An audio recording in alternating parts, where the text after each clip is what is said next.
Welcome to Ian Cinema, your destination for endless entertainment and unforgettable movie moments. Discover exciting films, inspiring stories, and cinematic journeys across every genre. Whether you love action, drama, thrillers, or timeless favorites, there's always something waiting for you here. Sit back, enjoy the experience, and let Ian Cinema bring the magic of movies to your screen. Redeeming Love is a 2022 American Christian Western romance film directed by DJ Caruso, who co-wrote the screenplay with Francine Rivers. The movie is based on Rivers' best-selling 1991 novel of the same name, which draws inspiration from the biblical story of Hosea. Set during the California Gold Rush, the film combines romance, faith, and redemption against the backdrop of the American Old West. The film stars Abigail Cowen, Tom Lewis, and Logan Marshall-Green. It was produced by Pinnacle Peak Pictures, Mission Pictures International, and NOC Pictures, with principal photography taking place in Cape Town, South Africa. Redeeming Love was released in theaters by Universal Pictures on January 21, 2022. Although it received generally negative reviews from critics, it earned a nomination for the GMA Dove Award for Inspirational Film Series of the Year at the 2022 GMA Dove Awards. The story begins during the California Gold Rush, where a beautiful young woman named Angel works as a prostitute in the fictional town of Paradise. While she is admired and desired by many local men, her life is driven by pain, hatred, and deep self-loathing. At the same time, a kind-hearted farmer named Michael Hosea prays for God to bless him with a wife. Later that day, he sees Angel walking through town and instantly falls in love with her. Through a series of flashbacks, it is revealed that Angel's real name is Sarah and that her childhood was filled with neglect and abuse. As a young girl, she overhears her father, Alex Stafford, saying that she should never have been born. She later discovers that Alex is married and that her mother, May, is his mistress. When Alex cuts off financial support, May is forced into prostitution to survive. Her health soon deteriorates, and she eventually dies, leaving Sarah heartbroken and causing her to lose faith in God. After May's death, her pimp sells 8-year-old Sarah to a man named Duke, who renames her Angel and forces her into prostitution. Years later, while still a teenager, Angel unknowingly serves her own father as a customer. After realizing her identity the following morning, Alex is overwhelmed with guilt and takes his own life. The traumatic event drives Angel to escape from Duke, hoping to leave her painful past behind.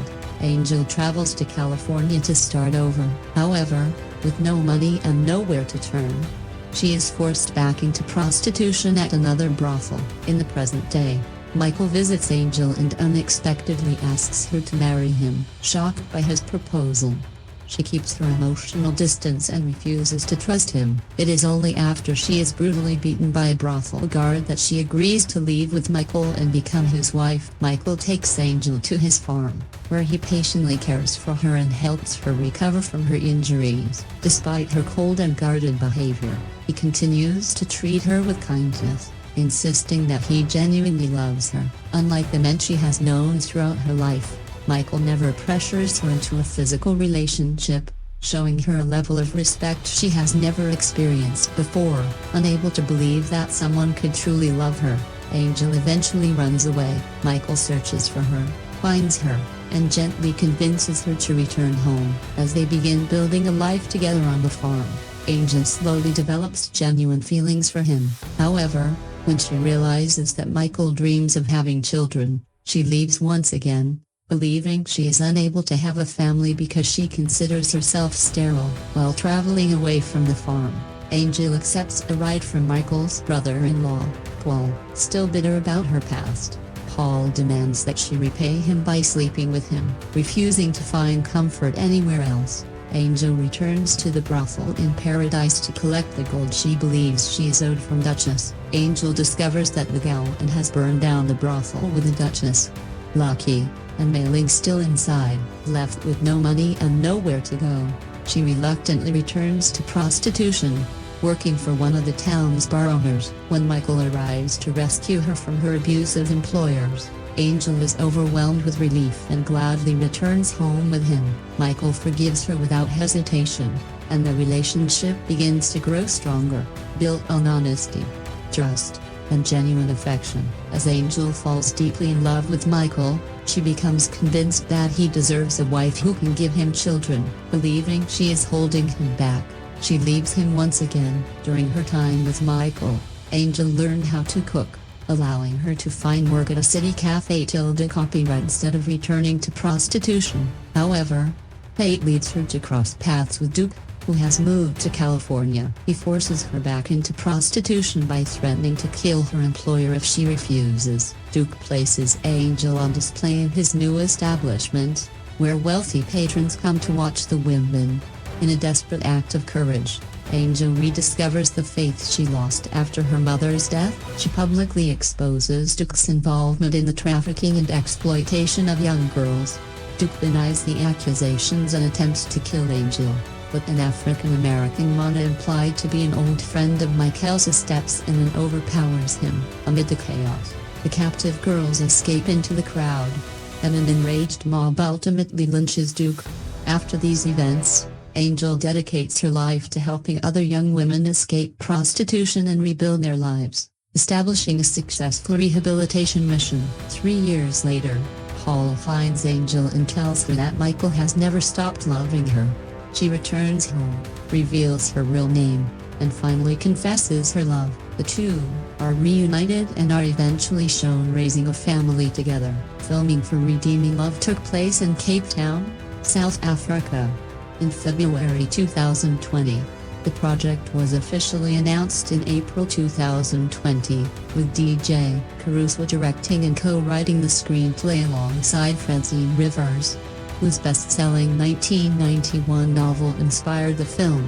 Rivers also served as an executive producer, along with Rona Downey.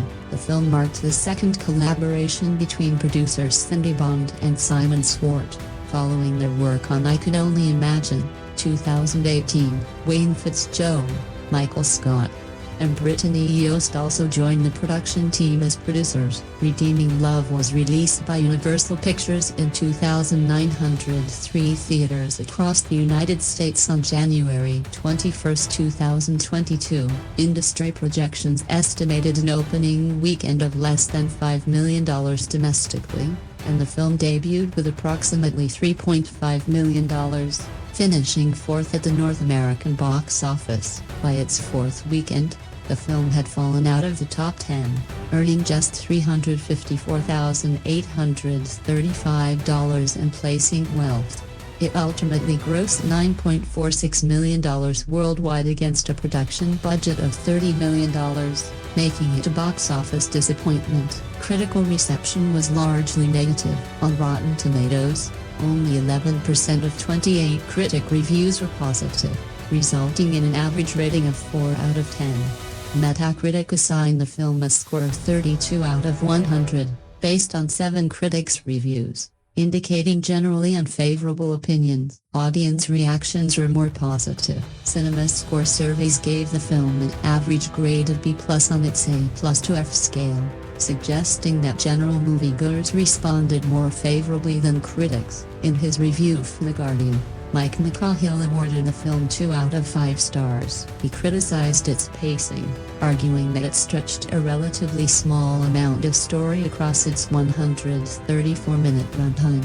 He also compared it to HBO's Deadwood re-edited for a Sunday school audience, describing the film as pious, puzzling, and punitive, with what he viewed as an overly moralizing tone throughout. If you like, I can also rewrite this in a more cinematic, YouTube-friendly narration style for movie review videos. Redeeming Love received mixed reviews from critics, with opinions ranging from praise for its heartfelt message to criticism of its storytelling and themes. Critic Nell Minow of RogerEbert.com awarded the film 2 out of 4 stars, commenting that its biggest weakness is how heavily it emphasizes its emotional moments. She noted that the film had the potential to reach a broader audience but ultimately chose to focus on preaching to those who already share its beliefs. A. Dowd of the AV Club was far more critical, describing the central romance as uncomfortable because of what he viewed as a significant imbalance of power between the two main characters. He argued that Angel is unable to refuse Michael's repeated visits to the brothel,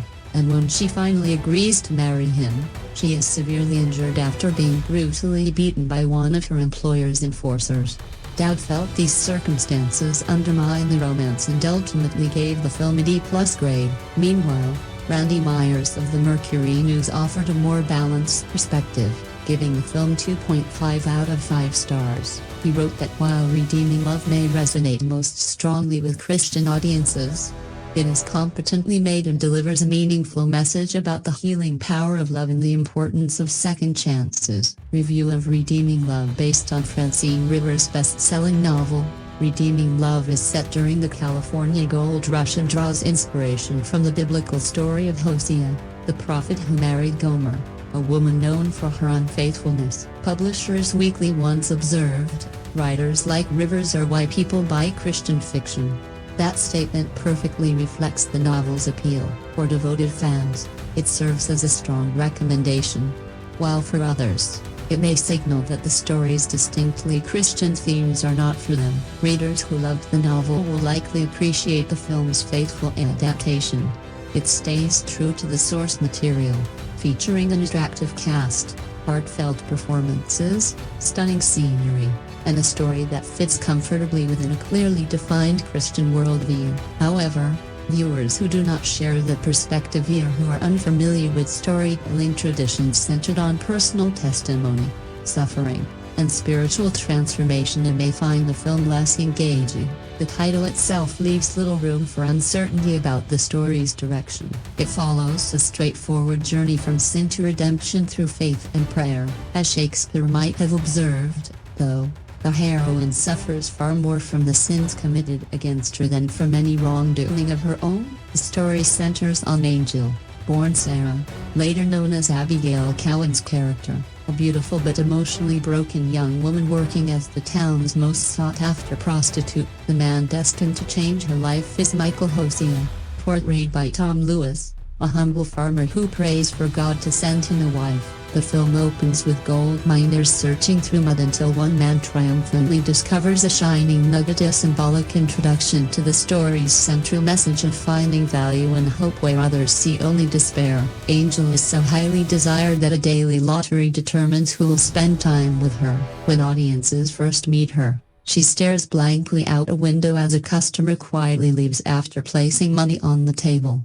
One of the women at the brothel encourages her to believe that life could offer something better, but Angel responds that she survives by never looking back or looking ahead. Despite her words, the film repeatedly returns to her painful past through flashbacks, revealing the horrific abuse and trauma she endured throughout her childhood and early life. Michael believes God has led him to Angel. Instead of seeking her services, he pays only for the opportunity to spend time talking with her.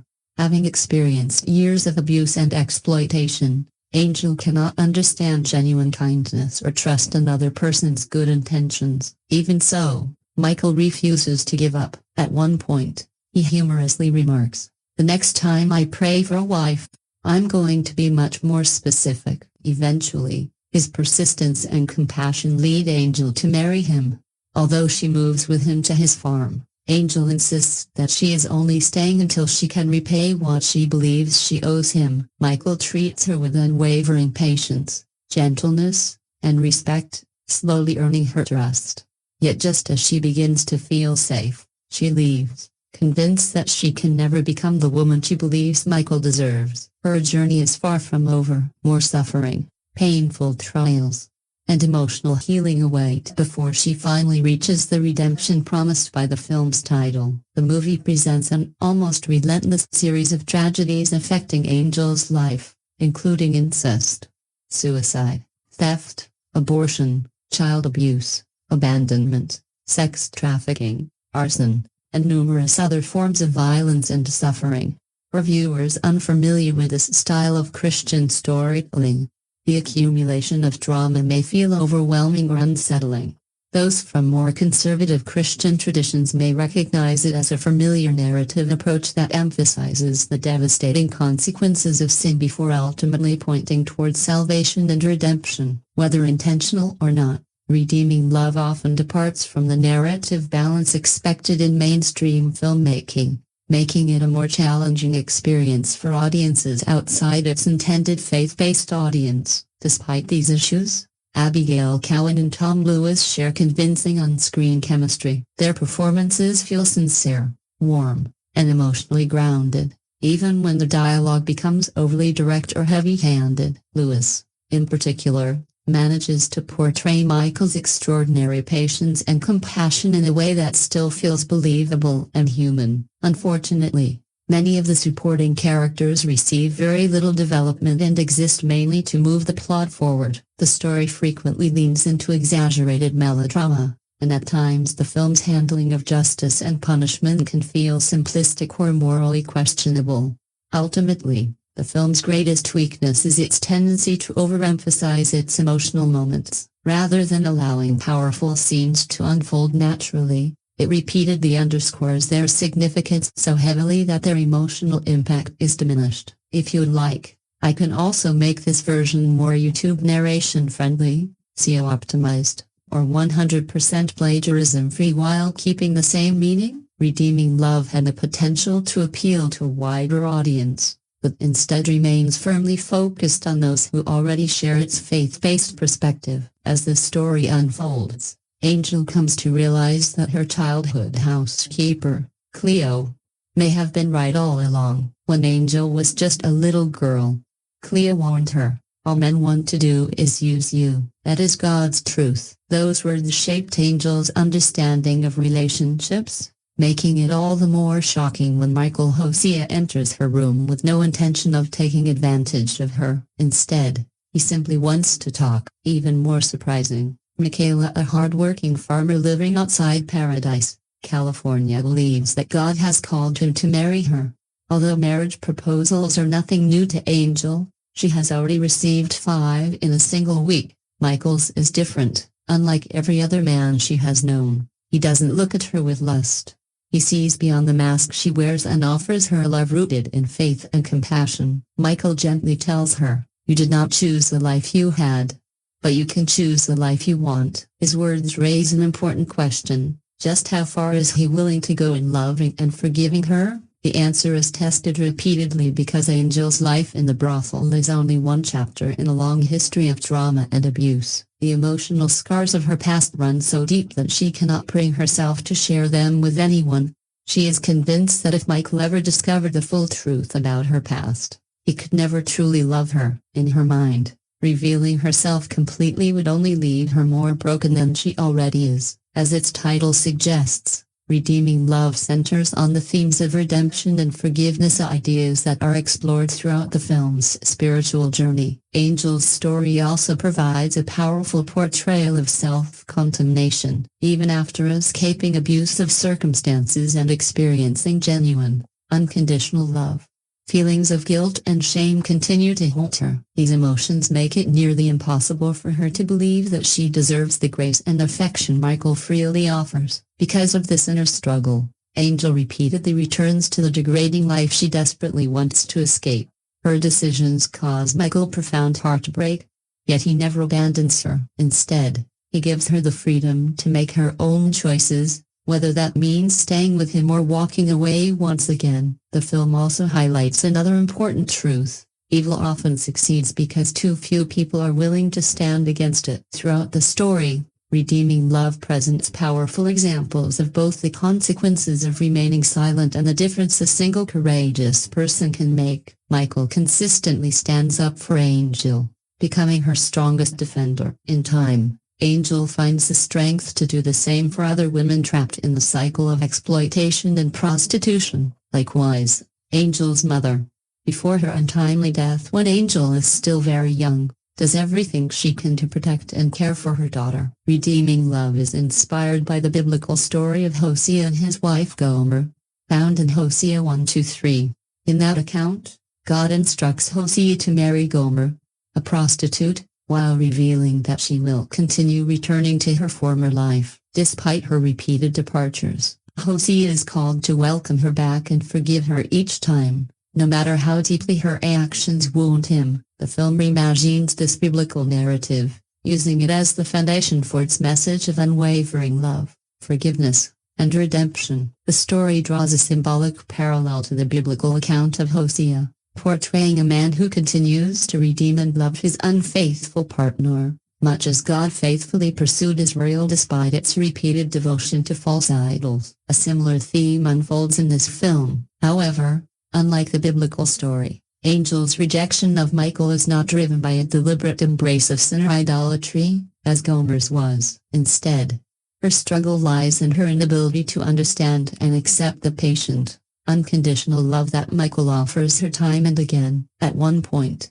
Michael gently tells her, "Sometimes you have to leave behind what you were born into to become who God meant you to be." Angel's journey is not only about learning to seek forgiveness from others but also about discovering how to accept forgiveness for herself. Prayer plays a meaningful role throughout the film. Michael regularly asks God for strength, wisdom, and guidance, especially when faced with difficult decisions concerning Angel. As a child, Angel recites the Lord's Prayer with her mother, and later, as an adult, she desperately prays for God's direction during one of the darkest moments of her life. The film also contains numerous subtle biblical references. Michael is frequently shown tending sheep, an image closely associated with Jesus and his followers. He owns a horse named Shara, echoing the biblical figure. In one memorable scene, Michael washes Angel's feet, recalling Christ's act of humility and service. He also speaks about free will,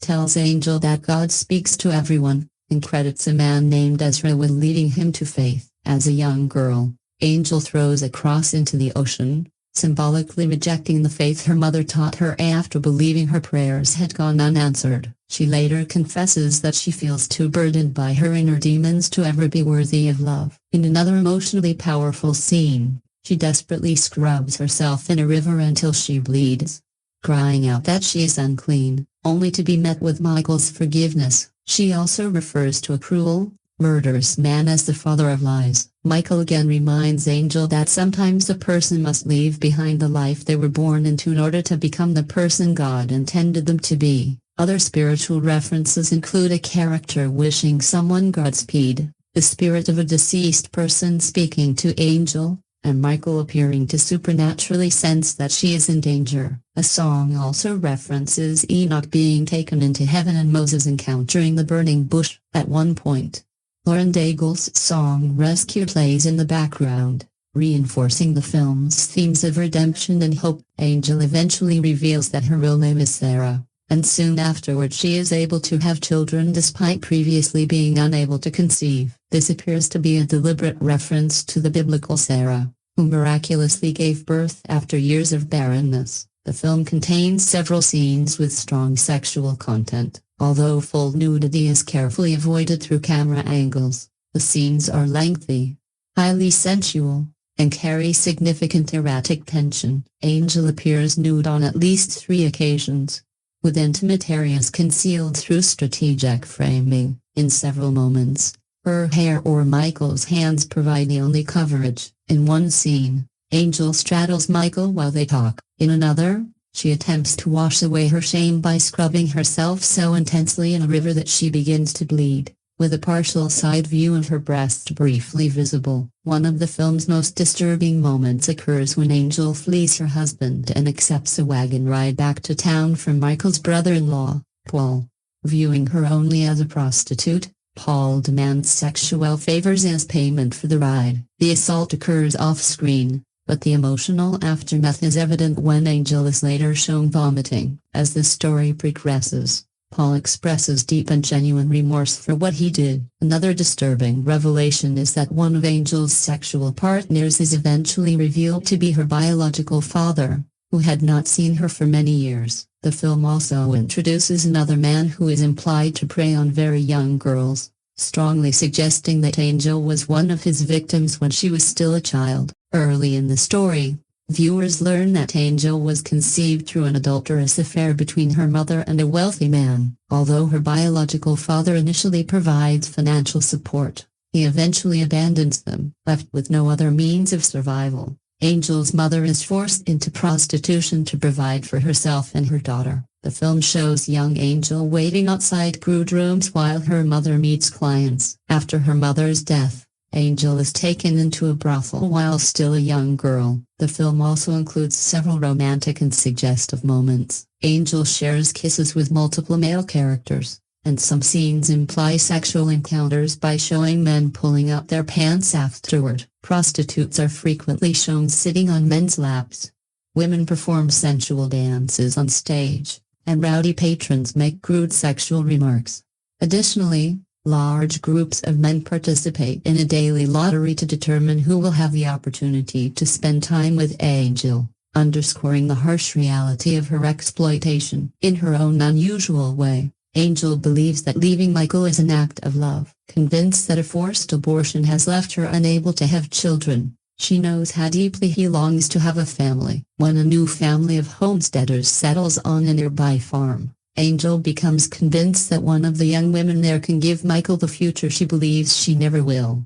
It's a heartfelt and emotionally powerful idea, but the way the film presents that message deserves closer examination. Redeeming Love is far from the first Christian film to portray a biblical story through a raw and realistic depiction of humanity's sinful nature. Many viewers have experienced the intense and emotionally devastating scenes in The Passion of the Christ, while the 2018 film Unplanned confronts audiences with the harsh realities surrounding abortion. Even so, it's important to acknowledge just how much sexual content Redeeming Love contains. While its realistic approach isn't necessarily the issue, the film raises questions about whether its lengthy, intimate love scenes and repeated moments of partial or near nudity are truly essential to the story. Most viewers could easily understand what is happening without such explicit visual detail. At its heart, Redeeming Love tells a moving story about the power of unconditional love and the hope of redemption,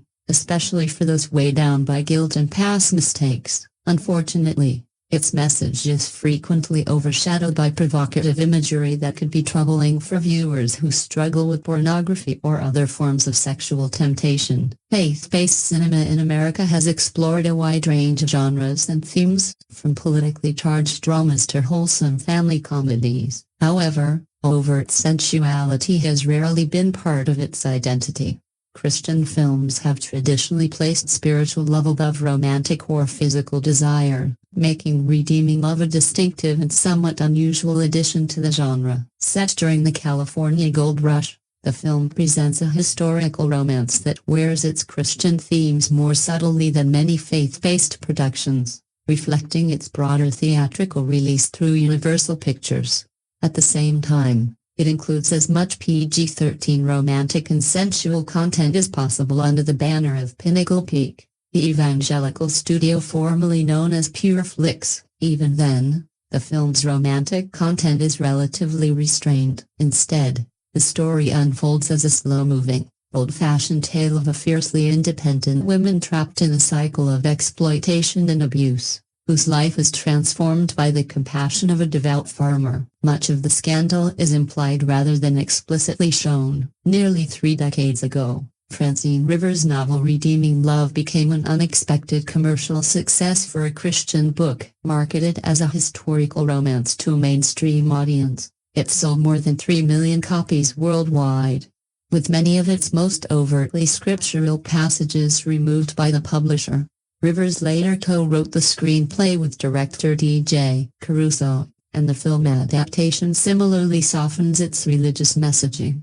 While this makes it more accessible to a broader audience, it also leaves the story feeling emotionally restrained, offering limited depth to its heroine's long and difficult journey toward healing and redemption. Whether the film can attract a significant mainstream audience remains uncertain. It attempts to balance the youthful appeal of its attractive leads, including chilling adventures of Sabrina star Abigail Cowen, with a somber, old-fashioned narrative centered on hardship, romance, faith, and personal redemption. Perhaps as a gesture toward broader audiences, the The film opens not with a passage from the Bible, but with a quotation from Shakespeare, a subtle indication that it aims to appeal beyond traditional faith-based viewers. If you'd like, I can also make this version more SEO-friendly, YouTube review-friendly, or 100% plagiarism-free while keeping the same meaning. All that glitters is not gold.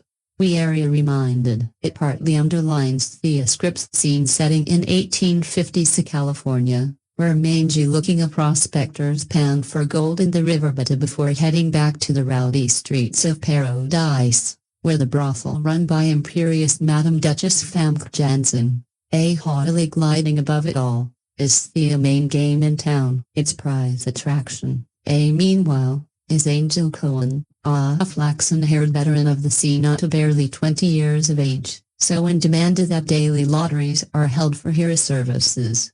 The first of several ungainly flashbacks reveals that this so-called Paulina woman, formerly named Sarah, never had a far to fall. Born out of wedlock in New England to doting mother Mina Dobrova and wealthy married businessman Alexa Josh Taylor, Sarah has her idyllic childhood cut short when her spiteful father cuts them off financially, plunging Mina into prostitution and consumption. Effectively orphaned and later officially so. Following a particularly unsavory encounter with her estranged dad, the young Sarah is taken on by a sequence of unsuitably guardians. First adopted by abusive Irish gangster Duke Eric Dane, she finally heads west and into the chilly clutches of Duchess.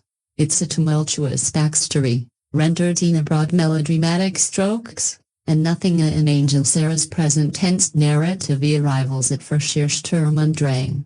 That rather throws this heavily padded enterprise off balance, not least as Ida sprawls out to an unseemly 134 minutes. The bulk of redeeming love is centered on the protracted, on-off relationship between Angel and Michael, British rising star Tom Lewis in his big screen debut, a virtuous, gentlemanly farmer who is besotted with Angel after merely passing her in the street, certain that God has appointed her his bride and him her savior.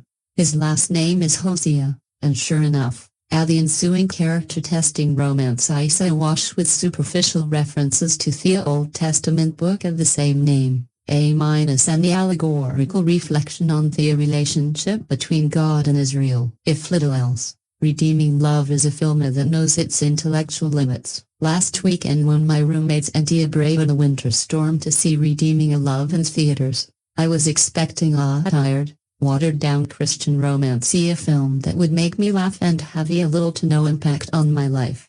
I could not have been more wrong. I walked out of that theater with a new understanding of God's love and extraordinary forgiveness thanks to this beautifully produced work.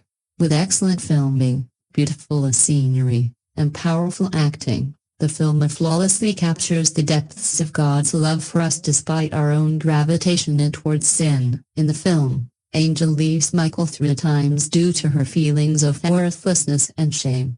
She is consumed by her guilt and has a warped view of love, causing her to mistrust God's voice and Michael's kindness. Despite this, Michael continues to cherish her and pray for her even when his own faith falters. One of my favorite scenes in the film is when Angel abandoned Michael for the first time. She left on foot, getting tangled in briars and weeds and falling over tree roots.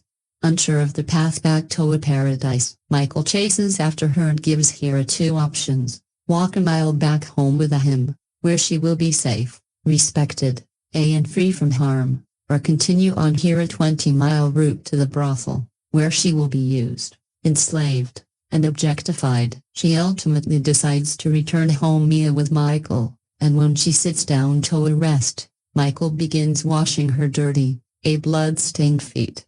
She is dumbfounded by the love and care he shows her, and asks him why, to which he responds, "Only a mile can be harder to walk than 20." There are 2 major criticisms that movie reviews online have hurled at this film.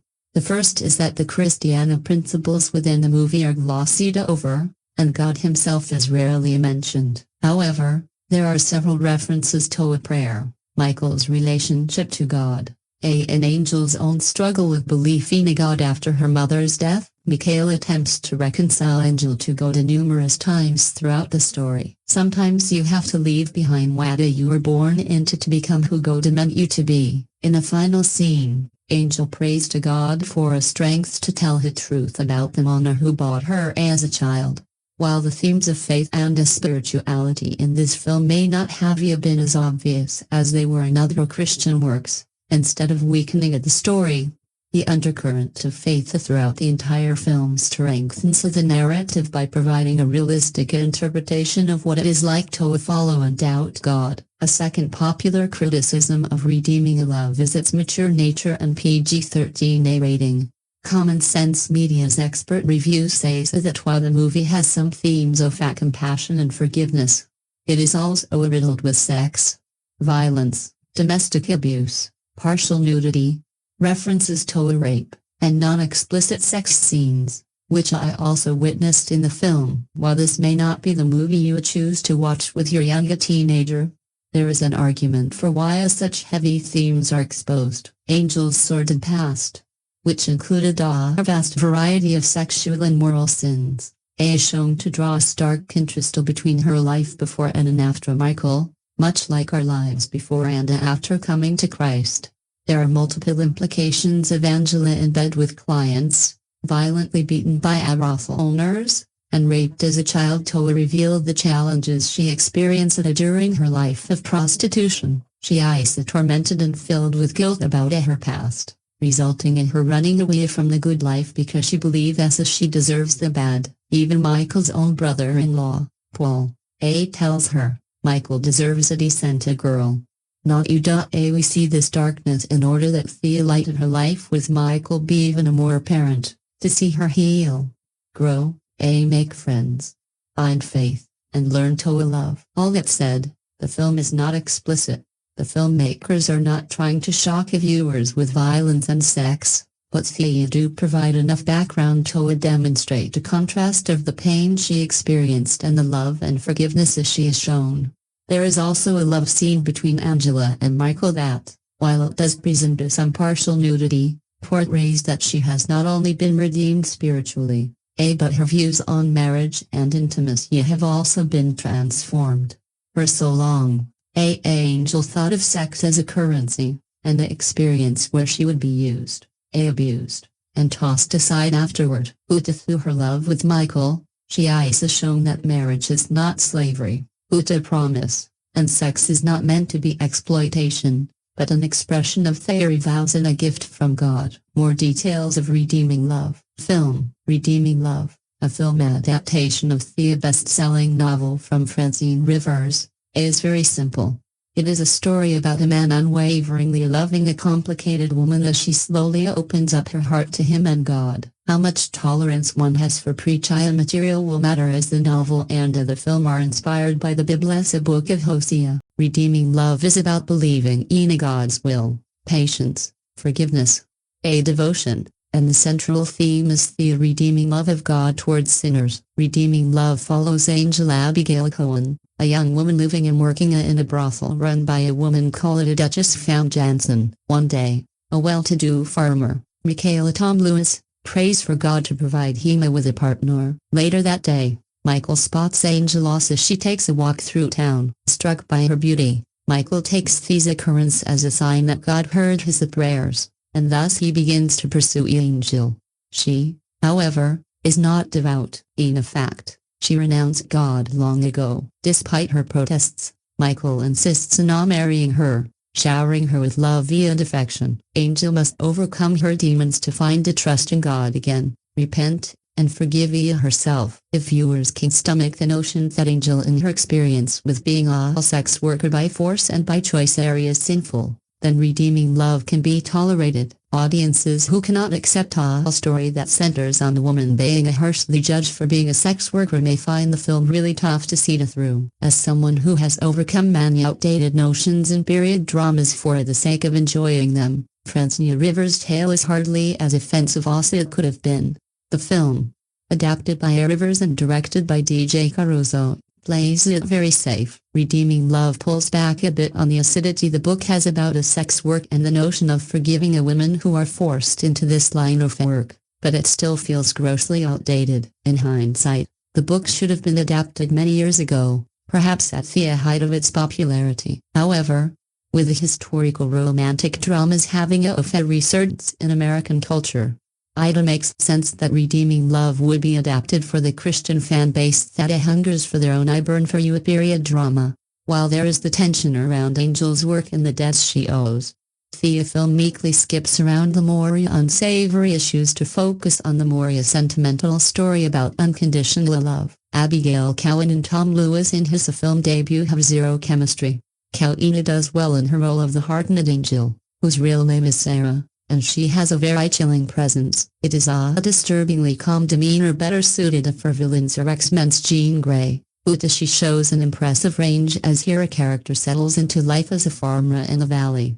There is a brightness to her aura that materializes out of nowhere partway through the film that highlights a very carefully constructed performance, one that is perhaps too good for a story like this. Meanwhile, Lewis is predictably only in note. His character doesn't change or grow, remaining steadfast as a devout Christian, placing a great deal of faith and belief in God. Perhaps one facet of the book that it doesn't quite translate on screen is Michael's open communication with God. Michael just comes across as a rather obsessive, yet sunshine-infused hopeless romantic. While Michael is lacking in the personality and chemistry department, Lewis has a certain energy that will serve him well. The film is surprisingly very well made with a seemingly no expense gone wasted, despite the actors feeling a tad bit too modern for their respective roles. Especially Eric Dane and Famke Janssen. The sets feel appropriately detailed and narrated by beautiful scenery courtesy of South Africa, which is a stand-in for 1850s California. However, jarring and modern-day music yanks one out of the past. Opting for a traditional score would have served the film better and would have given it the timeless feel it so desperately wants. Overall, the film takes advantage of the crisp quality of modern cameras. It transports viewers to the sun-drenched atmosphere of period dramas. It's a shocking feat from the director of 30. The Return of Xander Cage. Redeeming Love has a cinematic quality that one needs for a deeply sentimental and old-fashioned story such as this. But it lacks nuance and is not also refined a story as it could be. It lacks subtlety. It has a gross misunderstanding of what unfaithfulness is. It equates sex work to sin. But it is reflective of the story Rivers wrote. For what it is and for who it is for. A Redeeming Love is in its own way an effective showing of the power of love. Undoubtedly, however, a more compelling romantic drama about a woman finding a peace with herself could have been told. Few information about this film, directed by DJ Caruso and based on the best-selling novel by Francine Rivers. The period drama Redeeming Love is a tale of forgiveness and the power of love in an unforgiving world, set during the California gold rush of 1850. From the moment Michael sees Tom Lewis sees Angel Abigail Cowen, when it's love at first sight and he knows that he wants to build a life and family with her. But having been sold into a prostitution as a child has hardened Angel and made her guard her heart in a way that proves to be more of a challenge to win over than Michael ever could have imagined. During this one-on-one interview with the Collider, which you can both watch and read, Lewis talked about finding the right mix of light and dark in the story, the casting process he went through for the role, finding the chemistry with co-star Cowen, and what the last day on set was like.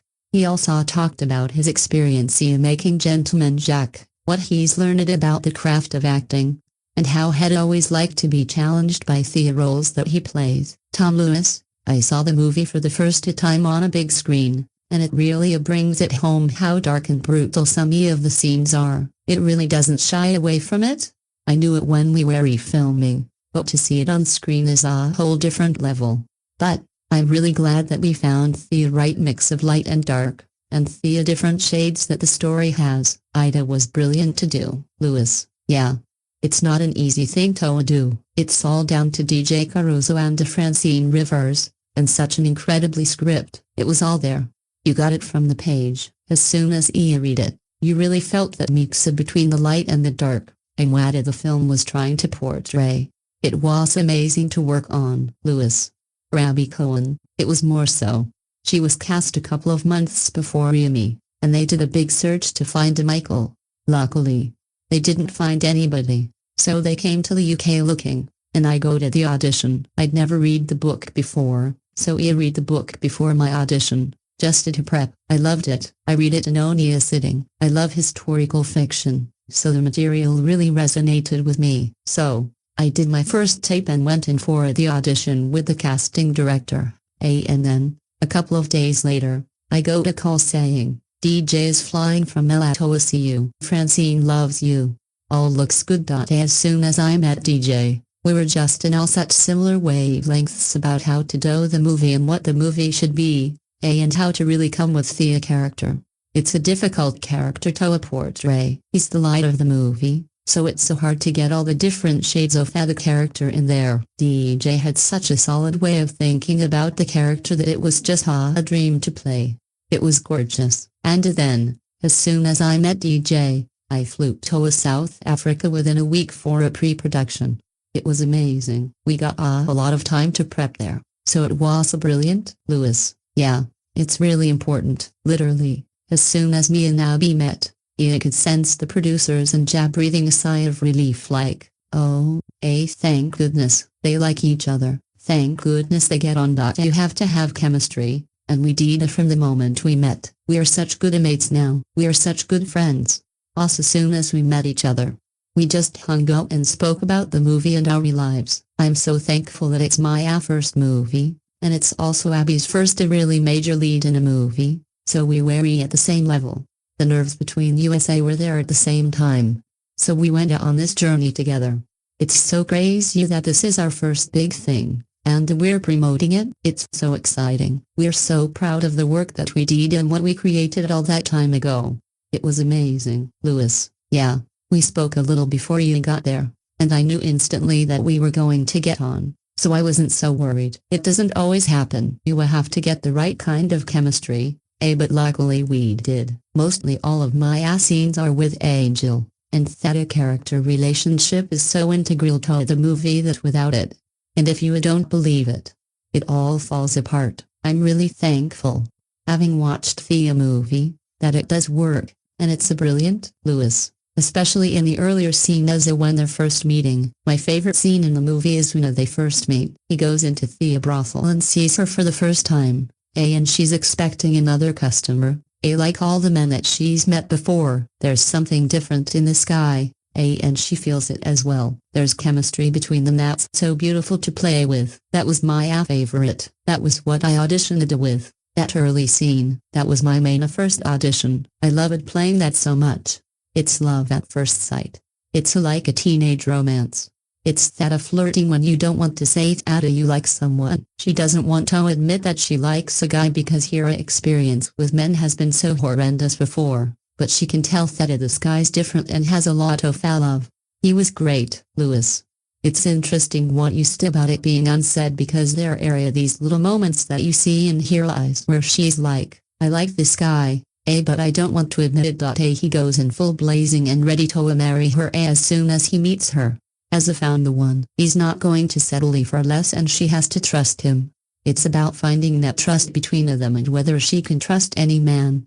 She's never trusted a man before. Why would she? All the men in her life have treated her horrendously. For him to bring out that faith in her is a beautiful thing to play. We were really lucky. Lewis, that's an interesting question. I discussed it at length with DJ in the audition. Michael is the light of the movie and it really helps Angel find her path to self-love. You can't play it too wishy-washy. You can't be too angelic about it.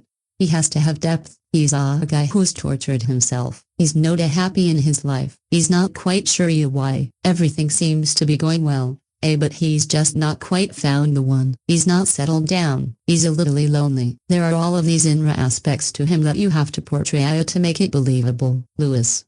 Exactly. Yeah. And he's not. He gets angry at her at times and frustrated that she can see what he sees. What he really recognizes is the guilt that she feels about her life. She feels so guilty for everything she's done even though it's not her fault and she's not to blame. He recognizes that within her and has the patience to let her find herself. He's there waiting. Not going anywhere. As long as she finds herself, he'll just wait. Exactly. I agree. That's a really good point. You have to have those moments of fast self-doubt. He's doubting himself the whole time. Everyone is telling him, this isn't the girl that you should be ending up with. She's trouble. She's got this past and this is not for you. It would be unbelievable if we just showed him as, nope, it's fine. Everything's going well. He has to have the doubt within him over whether he's making the right decision and whether he should be waiting for this girl. He waits for her for years. It's a huge thing. That's why the last scene is so beautiful, to see the hope in his eyes becoming real. The whole film is hope and has just lived on it for so long that it's exciting to finally see it all explode in the final scene. He's brilliant. He was great to work with. Lewis, yeah, he does. He's quite intense as an actor. He likes to really stay in the character's shoes and he likes to really go there with the part. I come from a theater background, so that's not really me. That's just not how I work, but we really found each other in the scenes. Especially the fight scene between me and him was just a joy to play because you really get a sense of hysteria between them. Even though in the film the history between them isn't shown and you just have to go with it because they've known each other for many years. As soon as we had that first scene, the history was there between USA already. We didn't have to work to find it. Ida was just there. They're such different characters that you almost wouldn't expect them to be friends. But I think it's that difference that really brings their friendship to life. The last scene that we shot was the last scene of the movie on the last day. South Africa went into lockdown literally 24 hours after we saw it. We had to shoot the end of the movie super fast. It was very intense. A lot of us just needed to sleep and to decompress after a very intense week. It was incredible to know that we finally were able to get it in the can and get it getting completed in a time. We were so lucky. If we had gone a day over, we'd have been in a bit of a pickle. The whole movie is waiting for that incredible moment between Michaela and Angel and we just really wanted to do it justice. And it was happening at a sunset. So, we only had 10 minutes to shoot. The light only lasts for 10 minutes. So, if you don't get it within that 5 or 10 minutes, it's gone.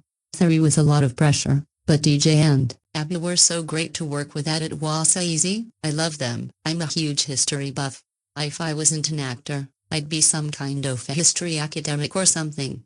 I live here for it. So, to do any kind of period piece is just such a joy to do all the research and get to really involve yourself in that world as much as you possibly can. I really get off on it. To work on Gentleman Jack was amazing. Sally Wainwright, the writer, is one of my favorite writers of all time. Her work on TV in the UK is just incredible, and Saran Jones is just amazing in the series. It's an incredible story. I'm from Yorkshire in the UK, which is where the story is based, so I was able to stay at my parents' houses while we were shooting. It was amazing and it was the first job I ever really got. I got hired straight out of drama school. I was just thrown into the deep end. It's an incredible character and was such a joy to play. It was very different from and much darker, even though the story of this film is incredibly dark. That was a tale. Then I thought I'd love to just do movies for the rest of my life. You have 3 months to just get your head down. You're on location the whole time, and it's all about the work that recreating with other creative people.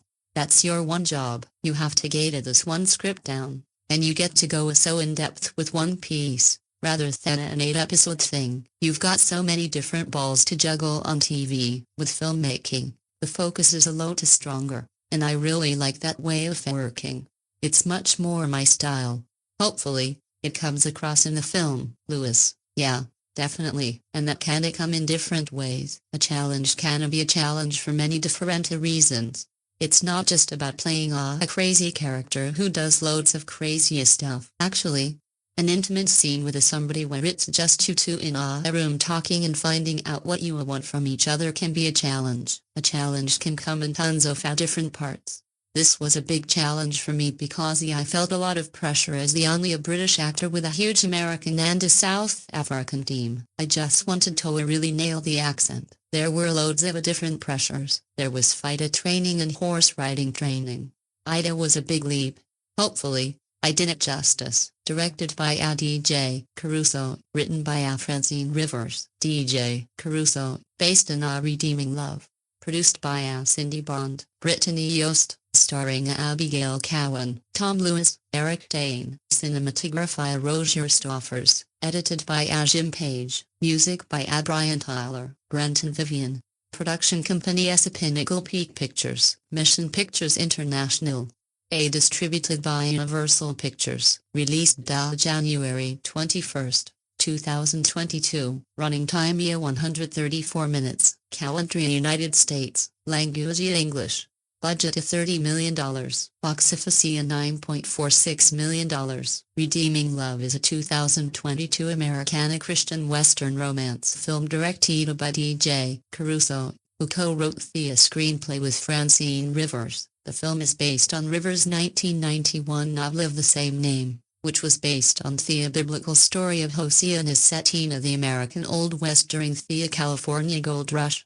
It stars Abigail Cowen, Tom Lewis, and Logan Marshall-Green. The film was co-produced by Pinnacle Peak Pictures, Mission Pictures International, and Entebbe Pictures and was filmed in Cape Town, South Africa. It was theatrically released by Universal Pictures on January 21, 2022 and received generally negative reviews from critics. Redeeming Love was nominated for the GMA Award for Inspirational Film Series of the Year at the 2022 GMA Dove Awards. During the California Gold Rush, a beautiful young woman called Angel works as a prostitute in the fictional town of Paradise.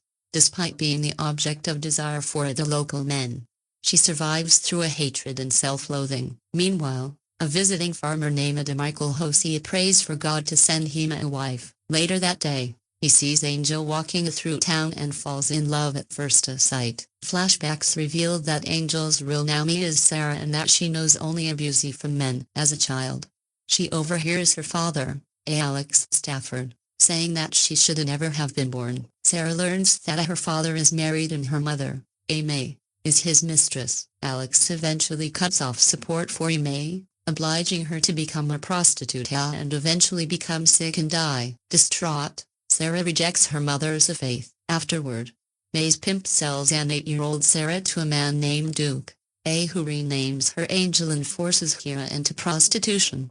One night, when Angela is a teenager, one of her customers is her father, and she knowingly has sex with him to punish him for how he treated her mother. He does not recognize her, but when he finds out the next morning, he commits a suicide. This prompts Angel to escape from Duke. She arrives in California with hopes of beginning a new life, but penniless, once again becomes a prostitute at a brothel there. In the present day, when Michael enters Angel's room and tells her he wants to marry her, she is thrown off guard. Who remains aloof toward him. It is not until after she is nearly beaten to death by a brothel guard that she agrees to marry Michael and leave with him. He nurses her back to health at his home. Despite her continued aloofness toward him, Michael continues to surprise her as he claims to love her as his wife and refuses to have sex with her. Afraid to trust him, she runs away at her first opportunity. But Michael finds her and convinces her to come home. As the two begin their life on the farm, Angel develops feelings for Michael, who runs away again when she realizes that he wants children, as she believes herself to be sterile. She gets a idea with Michael's brother-in-law, Paul, who resents her because of her past and demands that she pay him for the ride by having sex with him.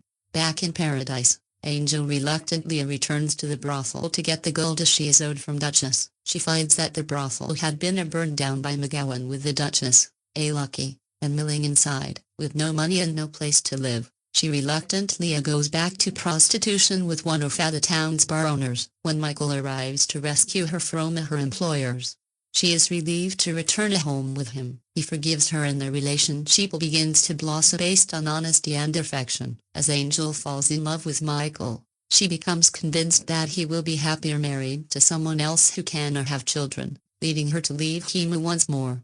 Having learned to cook well with Michael, she is able to get a job at a cafe in the city rather than returning to prostitution. However, by chance, she encounters Duke, who has relocated to California. He compels her to return to prostitution by threatening the life of her employer. He places her on a stage in his new establishment for his patrons to view. There, in a moment of desperation, she regains the faith she lost after her mother's death and tells the audience about Duke's sexual trafficking of younger girls. Duke denies the allegations and attempts to murder Angel, but an African-American man, implied to be an old friend of Michael's, subdues him and the Captivia girls escape into the audience, resulting in Duke being lynched by an outraged mob. Afterward, Angel starts a successful mission to help rehabilitate other younger prostitutes. 3 years later, Paul finally comes to find her and tells her that Michaela still loves her. Angel returns home to Michael, offering her love and revealing her real name. They reunite and are shown to eventually have children. The film was shot in Cape Town, South Africa in February 2020. The film itself was announced in April 2020 with DJ Caruso directing and Roma Downey and Francine Rivers executive producing. Rivers also wrote the script along with Caruso. Redeeming Love marks the second collaboration between producers Cynthia Bond and Simon Swart, the first being a 2018's I Can Only Imagine. Wayne Fitzjohn, Michael Scott, and Brittany Yost also produce. Universal Pictures put the film into wide release in 2,903 theaters and on January 21, 2022, projected to gross less than $5 million domestically in its first 3 days. It earned $3.50 million in its opening weekend, finishing fourth at the box office. The film dropped out of the box office top 10 in its fourth weekend, finishing at 12th with $354,835. The film was a box office bomb, taking in $9.46 million worldwide against a budget of $30 million. On the review aggregator website Rotten Tomatoes, 11% of 28 critics reviews area positive with an average rating of 4/10. On Metacritic, the film has a score of 32% based on reviews from 7 critics, indicating generally unfavorably reviews. Audiences polled by CinemaScore gave the film an average grade of B+ on an A+ to F scale. Mike McCahill of The Guardian gave the film 2 5-stars, saying it thinly scatters a parable's worth of plot across 134 minutes and resembles HBO's A Deadwood cut for Sunday school purposes. Pious, puzzling, and punitive with a sternly wagging finger never far from entering the frame. RogerEbert.com critic Nell Minogue gave it 2 4-stars, writing, "The biggest problem is that the most touching moments hammered so hard. Redeeming Love could have tried to reach a broader audience, but settles for preaching to the choir. The AV Club's Dowd criticized the love story as icky, saying it hinges on a fundamental power imbalance. Angela literally can't say no to Michael's evening visits, and when she finally does accept his proposal, it's Willie lying bruised and battered after one of her employer's thugs beats her within an inch of her life."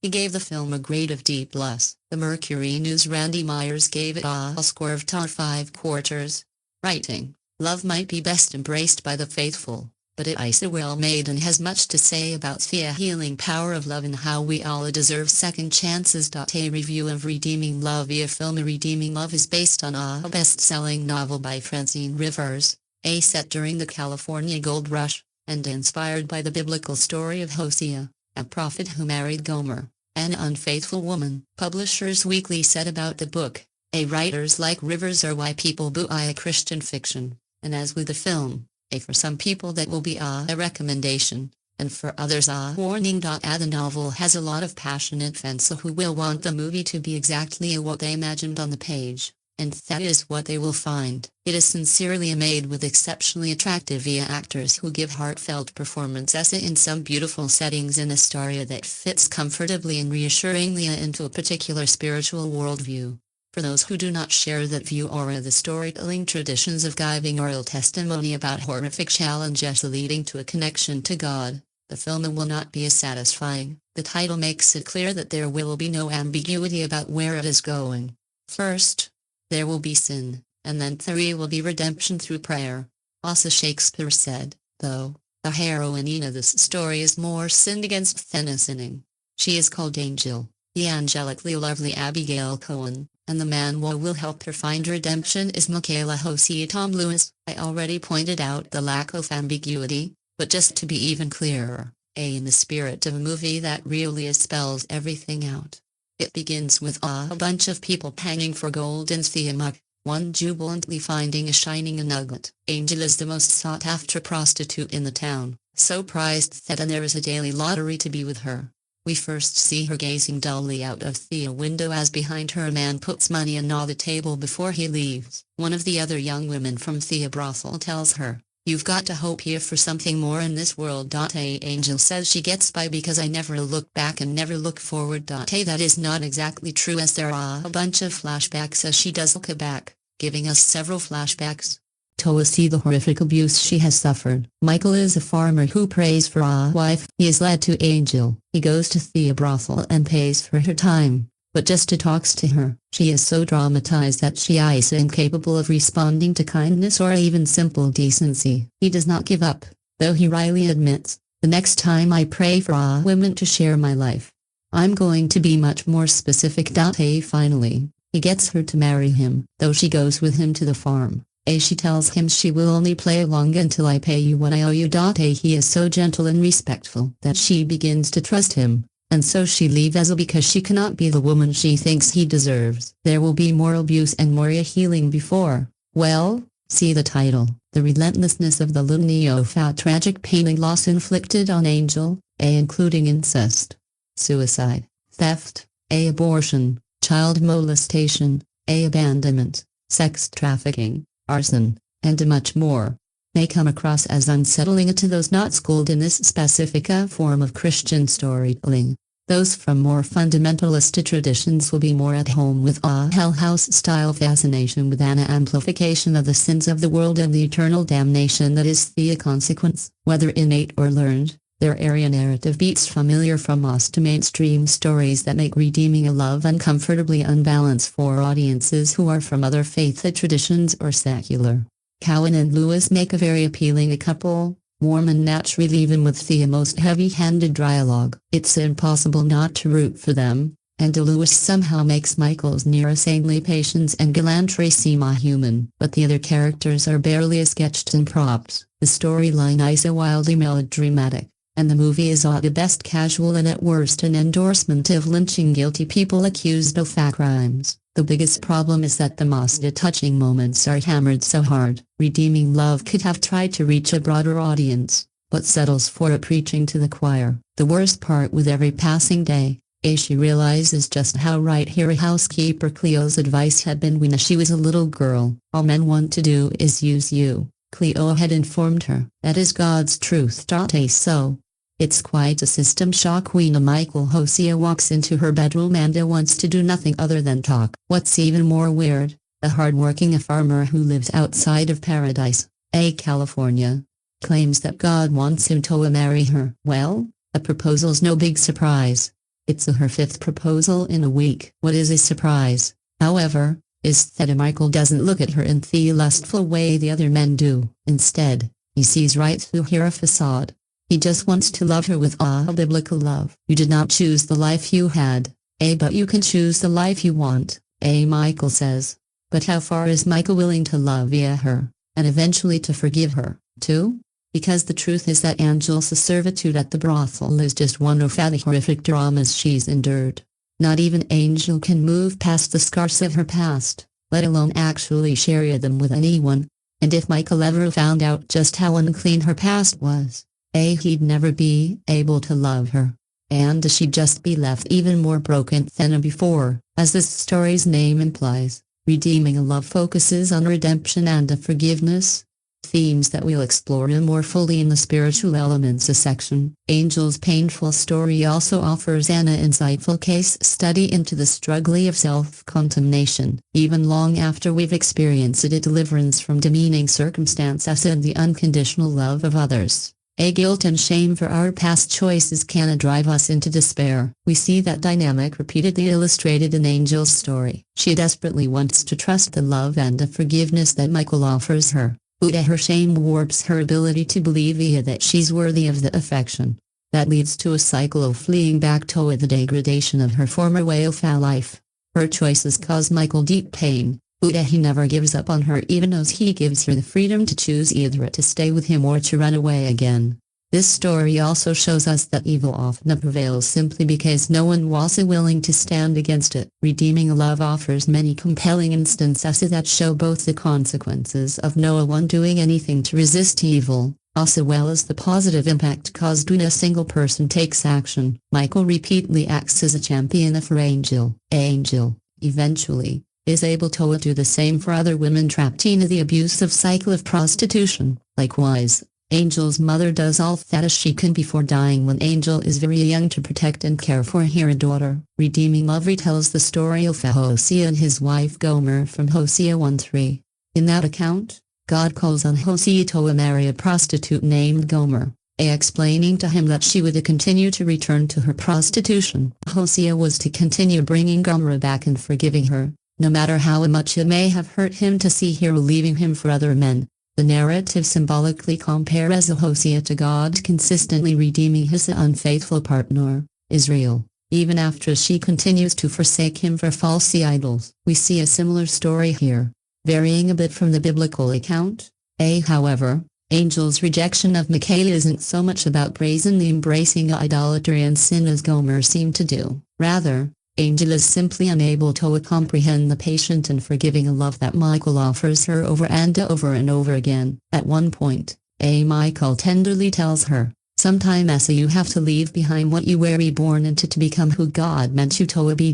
Angel's journey is not only about learning how to ask others for forgiveness, but it is also one where she must learn how to accept that forgiveness herself. Michael and Angel both pray at various moments throughout the film. Michael prays that God would give him strength and wisdom, and he prays that God would reveal to him how he should act regarding Angel's actions. Angel prays the Lord's Prayer with her mother when she's a young girl, and she prays that God would guide her toward the right thing to do during a desperate plea as an adult.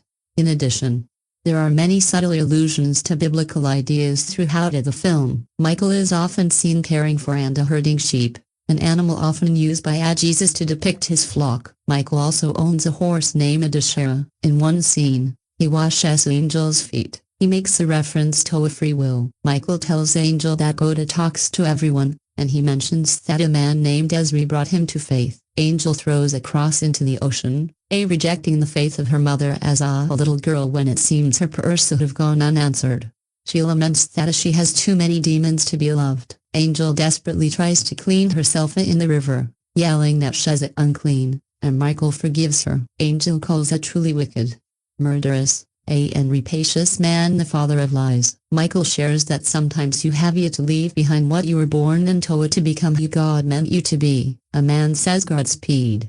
The spirit of a dead person talks to Angel. Michael appears to supernaturally sense that something is wrong. A song references Enoch being taken up into heaven, as well as Moses with the burning bush. At one point, Lauren Daigle's rescue plays in the background. Angel reveals to Michael that her name is Sarah, and is shortly after able to have children, even though she was previously barren, possibly alluding to a Sarah from the Bible who was given a child by God, even though she was barren. Nudity is strategically avoided in only of those scenes, but both scenes have the erotically charged feel to them. These scenes aren't brief and suggestive, but lengthy and very sensual. Angel is naked on at least 3 occasions, though nothing is fully revealed due to clever camera work. However, on multiple occasions, her breasts are only covered by her hair, or in one instance, Michael's hands. Angel straddles Michael while talking with him. Angel scrubs herself to the point of bleeding while naked in a river, trying to cleanse herself of her shame, and the side of her breast is partially visible. A truly disturbing scene involves Angela hitching a wagon ride back to town as she flees her husband. Her driver is Michael's brother-in-law, Paul, who says Angel is a worthless prostitute, but nonetheless essentially demands sex from her as payment for transporting her. The encounter takes place off-screen, and we see Angel vomiting afterward. Later in the film, Paul is deeply and sincerely penitent for his actions that day. One of the men Angel has sex with turns out to be her biological father, who hadn't seen her in many years. Another man has a penchant for sex with very young girls, and it's implied that it was the case with him and Angel when she was a prepubescent girl as well. Early in the film, We learn that Angel's conception was the result of an adulterous affair between her mother and a rich man. Angel's father supported her mother for years, but then cuts off support. Angel's mother is forced into a life of fat prostitution to support herself and her daughter. We see little Angel sitting outside the rooms and shacks where her mother is selling herself. After Angel's mother dies, she ends up in a brothel as a very young girl. Kisses are shared between Angel and the various male characters. Men pull up their pants, implying that they had just had sex. Many prostitutes sit in the laps of men. Women dance sensually on a stage. Rowdy men reference sexual acts. Scores of men participate in a daily lottery to determine who will win the opportunity to have sex with Angel that day. A woman exposes her midriff to reveal the scars. Multiple prostitutes are seen wearing a revealing clothing that exposes and pronounces cleavage. A prostitute makes unwanted advances on Michael. We hear some crude euphemisms for sexual acts. As it turns out, there's a lot of violence in the gold rush days of California, and there are many instances of violence specifically against women in this film. Angel is dropped off at a brothel as a child. It is implied that she and other young girls are groomed, raped, and molested. In a particularly distressing and uncomfortable scene, the screams of two young girls can be heard in the background as a man sexually assaults them. Throughout the movie, men physically assault Angel, including choking, beating, and attempting to drown her. The madam at one brothel smacks Angel across the face. 2 women beat and rob her, leaving her bloody in the street. Angel is forced to have an abortion against her will, and we see the doctor walking toward her with medical implements as Angel screams and is restrained by other men. At one point, she rapidly scratches out her arms with rocks. Angel hits Amanda with a pipe. Another woman is beaten by her husband in a flashback off screen, although we see her bruised face later. A woman is murdered for helping Angel escape a brothel. Michael is slapped, and he gets into a fist fight with 3 men. A man is punched in the face for his comments. An off-screen fire kills 2 people. 2 others are hanged, one of which we see dangling after a lynch mob captures him for abusing small girls. A man commits suicide with a pistol, and we see him put the gun to his head before he pulls the trigger off screen. A man is punched in the crotch. Some India dies of disease. Another man is strangled to death, and his body is stabbed and disgraced. There are multiple scenes where prostitutes sit in a lounge room drinking alcohol. Angel is visibly impaired at least once, and she drinks on multiple occasions. An alcoholic man drinks from the collection of another man. Whiskey and brandy are consumed. The crowd gambles in a casino, and it's clear that gambling and prostitution are closely linked. A general sense of women's vulnerability to predatory men hangs over the entirety of the story, with the only exceptions being a couple of happily married women who don't seem to be in such obvious jeopardy. This ain't your average Hallmark movie. The biblical story of Hosea and his unfaithful wife, Gomer, helps us realize just how horribly we strayed from God. Gomer's prostitution represents the waywardness of Israel. More broadly, this story convicts us by suggesting that we, too, follow in Gomer's rebellious footsteps when we choose sin over God's faithful love. Like a woman choosing to return to prostitution over the commitment to her husband. Redeeming Love, based on the 1991 novel of the same name by Francine Rivers, loosely retells the story. We don't get many details in scripture regarding Gomer's heart motivation, but emphasis is clearly placed on Gomer's repeated unfaithfulness and her stubborn inclination to reject Hosea as a faithful love. Here, however, Angel's repeated return to her old life flows more from her shame and her struggle to believe that anyone could ever truly love her. She also, in her own strange way, thinks she's doing Michael a favor by leaving him. She believes that she is unable to have children because of a forced abortion, and she knows that a family is something that Michael wants. When a new family of homesteaders move onto a nearby farm, Angel believes that a young woman there will be able to give Michael the family that she cannot. That's a beautiful message, but there's more that we need to talk about with regard to how this movie delivers it. Redeeming Love isn't the first Christiana movie to try to depict a biblical story using a gritty, realistic approach regarding the sinfulness of man. Many of us have sat through the gut-wrenching and visceral scenes of Mel Gibson's The Passion of the Christ. Likewise, the 2018 movie Unplanned, which deals with the subject of abortion. Forces viewers to face the grim reality of that subject. However, we would be remiss if we didn't reiterate just how much central content this movie contains. We don't want to knock redeeming love for its realistic approach, but we question how necessary it was to the plot to show the audience too long and intimate sex scenes, as well as several other scenes that include partial or near nudity.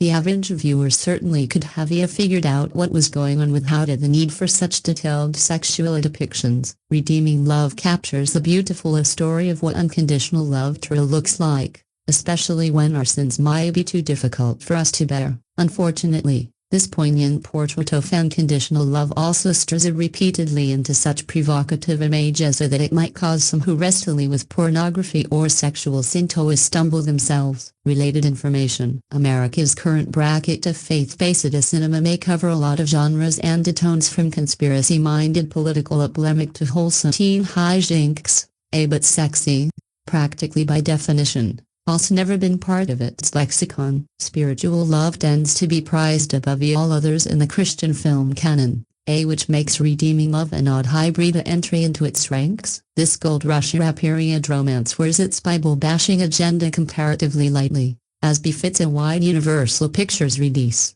and squeezes in as much softly lit, heavy-breathing PG-13 action as it can on the watch of Pinnacle Peak, the evangelical studio formerly known as Pure Flix. That is, admittedly, not a whole lot in this long, lumbering, and ideologically retrograde story of an independent-minded sex worker rescued from a life of sin and abuse by a God-fearing farmer. Scandal is less seen than heard about. 30 years ago, Francine Rivers' novel Redeeming Love found an unlikely commercial sweet spot for a Christiana text. Packaged as a historical romance for the general market, it sold more than 3 million copies worldwide. Though its most strenuously scripture-oriented passages were edited out by the publisher, scripted by Rivers and director DJ Caruso. This adaptation is likewise cautious with the fire and brimstone, though that leaves it a pretty passionless exercise on all fronts, with no real balance to the heroine's arduous, episodic journey. It remains to be seen whether there's a significant mainstream audience for a Christian film that trades principally on the teen appeal of its two young leads, including chilling adventures of Sabrina star Abigail Cowen, while also rolling out a bleak, old-fashioned saga of hardship, courtship, and soulful redemption, as if to signal its goodwill towards secular viewers, if not any kind of aversion to click. The film opens on a quote not from the good book, but from Shakespeare. All that glitters is not gold, we are reminded. It partly underlines the script's scene setting in 1850s California, where mangy-looking prospectors pan for gold in the riverbed before heading back to the rowdy streets of paradise, where the brothel run by imperious Madame Duchess Vamp Jansen, haughtily gliding above it all, is the main game in town. Its prize attraction, meanwhile, is Abigail Cowen, a flaxen-haired veteran of the scene not barely 20 years of age, so in demand that daily lotteries are held for her services. The first of several ungainly flashbacks reveals that this so-called Paulina woman, formerly named Sarah, never had a far to fall. Born out of wedlock in New England to a doting mother Mina Dobrev and wealthy married businessman Alex Josh Taylor, Sarah has her idyllic childhood cut short when her spiteful father cuts them off financially, plunging Mina into a prostitution and consumption, effectively orphaned and later officially so. Following a particularly unsavory encounter with her estranged dad, the young Sarah is taken on by a sequence of unsuitable guardians. First adopted by abusive Irish gangster Duke Eric Dane, she finally heads west and into the chilly clutches of Duchess.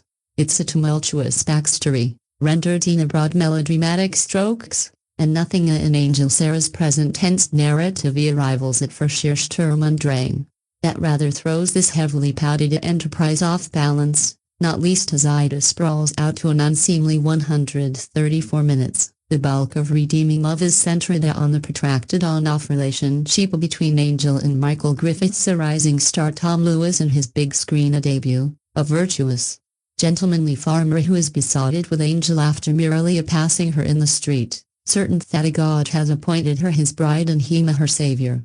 His last name is Hosea, and sure enough, the ensuing character-testing romance is awash with superficial references to the Old Testament book of the same name, and the allegorical reflection on the relationship between God and Israel. If little else, Redeeming Love is a film that knows its intellectual limits. Last weekend when my roommates and I braved the winter storm to see Redeeming Love in theaters, I was expecting a tired, watered-down Christian romance film that would make me laugh and have little to no impact on my life. I could not have been more wrong. I walked out of that theater with a new understanding of God's love and extraordinary forgiveness thanks to this beautifully produced work. With excellent filming, beautiful scenery, and powerful acting, the film flawlessly captures the depths of God's love for us despite our own gravitation towards sin. In the film, Angel leaves Michael 3 times due to her feelings of worthlessness and shame. She is consumed by her guilt and has a warped view of love, causing her to mistrust God's voice and Michael's kindness. Despite this, Michael continues to cherish her and pray for her even when his own faith falters. One of my favorite scenes in the film is when Angel abandoned Michael for the first time. She left on foot, getting tangled in briars and weeds, and falling over tree roots. Unsure of the path back to paradise, Michael chases after her and gives her 2 options: walk a mile back home with him where she will be safe, respected, and free from harm, or continue on her 20-mile route to the brothel where she will be used, enslaved, and objectified. She ultimately decides to return home with Michael, and when she sits down to rest, Michael begins washing her dirty, blood-stained feet. She is dumbfounded by the love and care he shows her and asks him why, to which he responds, "Only a mile can be harder to walk than 20." There are 2 major criticisms that movie reviews online have hurled at the film.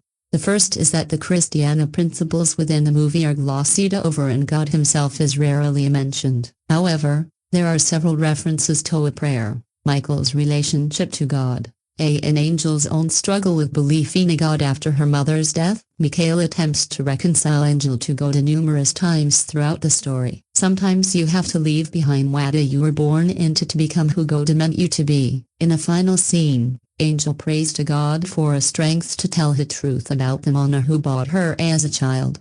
While the themes of faith and spirituality in this film may not have been as obvious as they were in other Christian works, instead of weakening the story, the undercurrent of faith throughout the entire film strengthens the narrative by providing a realistic interpretation of what it is like to follow and doubt God. A second popular criticism of Redeeming Love is its mature nature and PG-13 rating. Common Sense Media's expert review says that while the movie has some themes of compassion and forgiveness, it is also riddled with sex, violence, domestic abuse, partial nudity, references to rape, and non-explicit sex scenes, which I also witnessed in the film. While this may not be the movie you would choose to watch with your young teenager, there is an argument for why such heavy themes are exposed. Angel's sordid past, which included a vast variety of sexual and moral sins, is shown to draw a stark contrast between her life before and after Michael, much like our lives before and after coming to Christ. There are multiple implications of Angela in bed with clients, violently beaten by brothel owners, and raped as a child to reveal the challenges she experienced during her life of prostitution. She is tormented and filled with guilt about her past, resulting in her running away from the good life because she believes she deserves the bad. Even Michael's own brother-in-law, Paul, tells her, Michael deserves a decent girl. No doubt we see this darkness in order that the light of her life with Michael be even more apparent. To see her heal, grow, make friends, find faith, and learn to love. All that said, the film is not explicit. The filmmakers are not trying to shock viewers with violence and sex, but they do provide enough background to demonstrate the contrast of the pain she experienced and the love and forgiveness she is shown. There is also a love scene between Angela and Michael that, while it does present some partial nudity, portrays that she has not only been redeemed spiritually, but her views on marriage and intimacy have also been transformed. For so long, Angel thought of sex as a currency, an experience where she would be used, abused, and tossed aside afterward. But through her love with Michael, She has shown that marriage is not slavery, but a promise, and sex is not meant to be exploitation, but an expression of theory vows and a gift from God. More details of Redeeming Love. Film, Redeeming Love, a film adaptation of the best-selling novel from Francine Rivers, is very simple. It is a story about a man unwaveringly loving a complicated woman as she slowly opens up her heart to him and God. How much tolerance one has for pre-child material will matter, as the novel and the film are inspired by the Bible's book of Hosea. Redeeming Love is about believing in God's will, patience, forgiveness, a devotion, and the central theme is the redeeming love of God towards sinners. Redeeming Love follows Angel Abigail Cowen, a young woman living and working in a brothel run by a woman called Duchess Van Jansen. One day, a well-to-do farmer, Michaela Tom Lewis, prays for God to provide him with a partner. Later that day, Michael spots Angel as she takes a walk through town. Struck by her beauty, Michael takes this occurrence as a sign that God heard his prayers, and thus he begins to pursue Angel. She, however, is not devout. In fact, she renounced God long ago. Despite her protests, Michael insists on marrying her, showering her with love and affection. Angel must overcome her demons to find trust in God again, repent, and forgive herself. If viewers can stomach the notion that Angel in her experience with being a sex worker by force and by choice is sinful, then Redeeming Love can be tolerated. Audiences who cannot accept a story that centers on the woman being harshly judged for being a sex worker may find the film really tough to see through. As someone who has overcome many outdated notions in period dramas for the sake of enjoying them, Francine Rivers' tale is hardly as offensive as it could have been. The film, adapted by Rivers and directed by DJ Caruso, plays it very safe. Redeeming Love pulls back a bit on the acidity the book has about sex work and the notion of forgiving women who are forced into this line of work, but it still feels grossly outdated. In hindsight, the book should have been adapted many years ago, perhaps at the height of its popularity. However, with historical romantic drama so having a bit of a resurgence in Americana culture, it makes sense that Redeeming Love would be adapted for the Christiana fan base that hungers for their own burn-for-you period drama. While there is the tension around Angel's work and the debts she owes, the film meekly skips around the more unsavory issues to focus on the more sentimental story about unconditional love. Abigail Cowen and Tom Lewis in his film debut have zero chemistry. Cowen does well in her role of the hardened Angel, whose real name is Sarah, and she has a very chilling presence. It is a disturbingly calm demeanor better suited for villains or X-Men's Jean Grey, but she shows an impressive range as her character settles into life as a farmer in Thea Valley. There is a brightness to her aura that materializes out of nowhere partway through the film that highlights a very carefully constructed performance, one that is perhaps too good for a story like this. Meanwhile, Lewis is predictably a one-note. His character doesn't change or grow, remaining steadfast as a devout Christian, placing a great deal of faith and belief in God. Perhaps one facet of the book that it doesn't quite translate on screen is Michael's open communication with God. Michael just comes across as a rather obsessive, yet sunshine-infused hopeless romantic. While Michael is lacking in the personality and chemistry department, Lewis has a certain energy that will serve him well. The film is surprisingly very well made with a seemingly no expense gone wasted. Despite the actors feeling a tad bit too modern for their respective roles, especially Eric Dane and Famke Janssen. The sets feel appropriately detailed and narrated by beautiful scenery courtesy of South Africa, which is a stand-in for 1850s California. However, jarring and modern-day music yanks one out of the past. Opting for a traditional score would have served the film better and would have given it the timeless feel it so desperately wants. Overall, the film takes advantage of the crisp quality of modern cameras. It transports viewers to the sun-drenched atmosphere of period dramas. It's a shocking feat from the director of 30. The Return of Xander Cage. Redeeming Love has a cinematic quality that one needs for a deeply sentimental and old-fashioned story such as this. But it lacks nuance and is not as refined a story as it could be. It lacks subtlety. It has a gross misunderstanding of what unfaithfulness is. It equates sex work to sin, but it is reflective of the story Rivers wrote, for what it is and for who it is for. A Redeeming Love is in its own way an effective showing of the power of love, undoubtedly. However, a more compelling romantic drama about a woman finding a peace with herself could have been told. Few information about this film, directed by DJ Caruso and based on the best-selling novel by Francine Rivers. The period drama Redeeming Love is a tale of forgiveness and the power of love in an unforgiving world, set during the California gold rush of 1850. From the moment Michael sees Tom Louisa sees Angel Abigail Cowen, when it's love via at first sight, and he knows that he wants to build a life and family with her.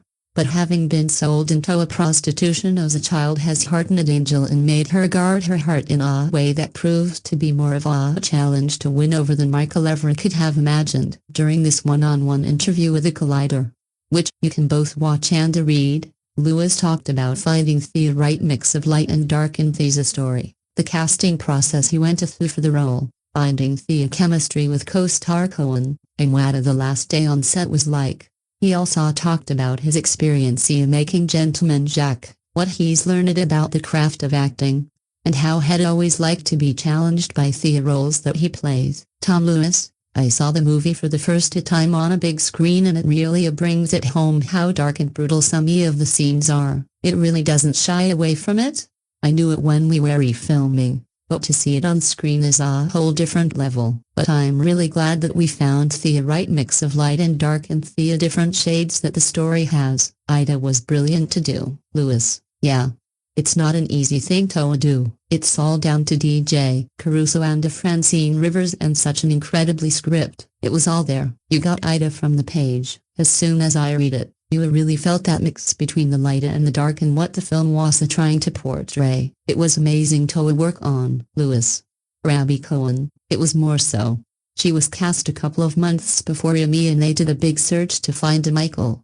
Luckily, they didn't find anybody. So they came to the UK looking and I go to the audition. I'd never read the book before, so I read the book before my audition just to prep. I loved it. I read it in one sitting. I love historical fiction, so the material really resonated with me. So, I did my first tape and went in for the audition with the casting director and then a couple of days later, I got a call saying, DJ is flying from LA to see you. Francine loves you. All looks good. As soon as I met DJ, we were just in such similar wavelengths about how to do the movie and what the movie should be and how to really come with the character. It's a difficult character to portray. He's the light of the movie, so it's hard to get all the different shades of the character in there. DJ had such a solid way of thinking about the character that it was just a dream to play. It was gorgeous and then as soon as I met DJ, I flew to South Africa within a week for pre-production. It was amazing. We got a lot of time to prep there, so it was brilliant. Lewis: yeah, it's really important. Literally, as soon as me and Abby met, I could sense the producers and DJ breathing a sigh of relief like, oh, thank goodness, they like each other. We were lucky that we clicked right away. Having good chemistry is essential, and we had it from the moment we met. Now we're genuinely close friends. As soon as we were introduced, we started spending time together, talking about the film in our personal lives. I'm especially grateful because this was my first movie, and it was also Abby's first major leading role. We were experiencing the same excitement and the same nerves, so we got to go through the entire journey together. It's amazing to think that this was our first big project, and now we're out promoting it. We're incredibly proud of what we created together, and looking back, it's been an unforgettable experience. Lewis: we spoke a little before I arrived, and I knew almost instantly that we'd get along. That gave me confidence because chemistry isn't something you can foresee. It either happens or doesn't. Fortunately, it happened naturally. Most of my scenes are with Angel, and that relationship is the emotional core of the film. If the audience doesn't believe the connection between them, the entire story falls apart. After watching the finished movie, I'm really grateful that it all came together so well. Lewis: my favorite scene is when Michael and Angel first meet. He walks into the brothel and sees her for the first time. Angel assumes he's just another customer, like every other man she's encountered. But there's something different about him, and she senses it immediately. There's a quiet, beautiful chemistry between them that was such a joy to explore. That scene was actually the one I auditioned with, and I loved performing it. It's essentially love at first sight, almost like a teenage romance. There's that awkward flirting where neither person wants to admit how they feel. Angel struggles to accept that she's developing feelings because her experiences with men have been so painful. Still, she can tell Michael is different. He's kind, compassionate, and full of love. That made the scene incredibly rewarding to play. Lewis. It's interesting that you mention how much goes unspoken because so much is communicated through Angel's expressions. You can see it in her eyes as she likes him but refuses to admit it. Meanwhile, Michael is completely certain from the very beginning. He meets her and immediately knows she's the woman he wants to marry. He's found the person he's been searching for and isn't willing to settle for anything less. The real journey is whether Angel can learn to trust him. She's never trusted a man before, and considering everything she's endured, why would she? Every man in her life has treated her terribly. Watching Michael slowly restore her faith and help her believe in love again was a beautiful story to tell. We were incredibly fortunate to bring that journey to life. Lewis. I spent a lot of time discussing Michael with DJ during the audition process. Michael represents the light in the story. He's the person who helps Angel begin her journey towards self-love. At the same time, he couldn't be portrayed as someone unrealistically perfect or overly saintly. He needed depth. Michael has his own struggles. He's unsettled, even though, from the outside, everything in his life seems fine. He's lonely and feels like something is missing because he hasn't found the right person. Those emotional layers were essential to making him feel authentic. Lewis. Exactly. Michael isn't perfect. There are moments when he gets frustrated and even angry because Angel can see what he sees in her. What he recognizes most is the overwhelming guilt she carries. She blames herself for everything that's happened in her life, even though he understands it was never truly her fault. He sees her pain, and instead of trying to force change, he patiently waits for her to discover her own worth. He isn't going anywhere. His only wish is for her to find herself. That's what makes his character believable. He has doubts too. Throughout the story, people constantly tell him that Angel isn't the right woman and that she's troubled, has a difficult past, and will only bring heartache. If he never questioned himself, it wouldn't feel real. He spends years waiting for her, wondering whether he's making the right decision. That's why the final scene is so moving. For the entire film, Michael holds on to hope, and finally seeing that hope become reality is incredibly satisfying. Lewis. He was fantastic to work with. He's a very intense actor who likes to stay deeply immersed in character throughout filming. Coming from a theater background, that's not really how I work, but we connected really well during our scenes together. The fight sequence between us was especially enjoyable because it immediately felt like there was years of shared history between the characters. Even though the audience never actually sees that history, we somehow found it naturally without forcing anything. They seem like complete opposites. Yet I think that's exactly what makes their friendship feel so genuine. The final scene we filmed was also the final scene of the movie. On the very last day of production, South Africa went into lockdown just 24 hours later. So we had to finish everything incredibly quickly. It was an intense week, and by the end of it everyone simply needed to rest and recover. We felt incredibly fortunate to finish filming in time. Had production gone even one day longer, we would have faced serious problems. That closing scene carries so much emotional weight because the entire film builds toward Michael and Angel finally reaching that moment together. We wanted to do it justice. The biggest challenge was that we were filming at sunset, giving us only about 10 minutes of usable light. Once the sun disappeared, the opportunity was gone. There was definitely pressure, but DJ and Abby made the experience enjoyable and helped everything come together beautifully. I absolutely love period dramas.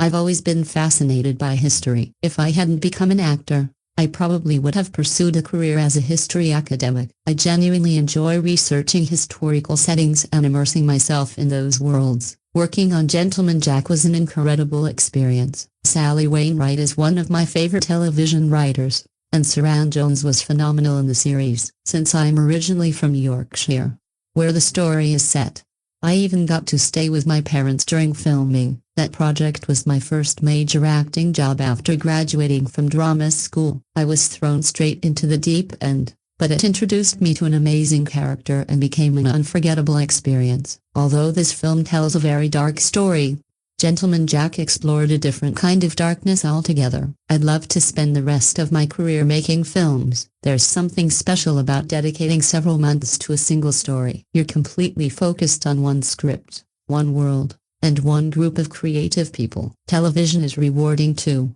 but you're often juggling multiple storylines across many episodes. With film, the focus is much more concentrated, allowing you to explore every detail in greater depth. That style of working really suits me, and I hope the passion comes across on screen. Lewis, definitely. Challenges come in many forms. They aren't always about playing larger-than-life characters or performing dramatic action scenes. Sometimes the greatest challenge is something much quieter: two people sitting in a room, having an intimate conversation, trying to understand each other. Those moments can be just as demanding as anything else. This film challenged me in many ways. As the only British actor working with a predominantly American and South African cast and crew, I felt a lot of pressure to perfect the accent. On top of that, there was fight choreography, horse riding training, and everything else the role required. It was a huge step forward for me, but one that I thoroughly enjoyed. Redeeming Love was directed by DJ Caruso, who also co-wrote the screenplay with Francine Rivers. The film is based on Rivers' best-selling novel of the same name. The movie was produced by Cindy Bond and Brittany Yost, and stars Abigail Cowen, Tom Lewis, and Eric Dane in the leading roles. Cinematography was handled by Roger Stoffers,